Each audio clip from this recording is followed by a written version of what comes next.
കോൺഗ്രസ് പ്രവേശനം അറിയിക്കാനായി KPCC വാർത്താ സമ്മേളനം ഉടനുണ്ടാകും. പാലക്കാട് ഉപതെരഞ്ഞെടുപ്പുമായി ബന്ധപ്പെട്ട തർക്കങ്ങൾക്ക് പിന്നാലെയാണ് സന്ദീപ് വാര്യർ BJP നേതൃത്വത്തിനെതിരെ പരസ്യമായി രംഗത്തെത്തിയത്.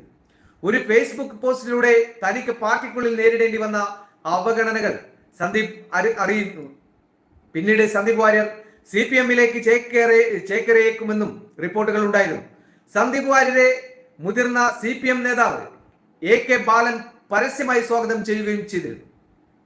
ഇതിന് പിന്നാലെയാണ് സന്ദീപ് അപ്രതീക്ഷിതമായി കോൺഗ്രസ് പ്രവേശനം പ്രഖ്യാപിക്കുന്നത്. എന്തായാലും വലിയ ആ ഒരു രീതിയിൽ തന്നെയാണ് അവരുടെ ആ ഒരു രാഷ്ട്രീയ കാൽമാറ്റം ഉണ്ടായിട്ടുള്ളത്. അത് അവർക്ക് നല്ലതാണ് എന്നുള്ള ആ ഒരു രീതിയിൽ തന്നെയാണ് അവർ മറ്റൊരു പാർട്ടിയെ സ്വീകരിച്ചതും.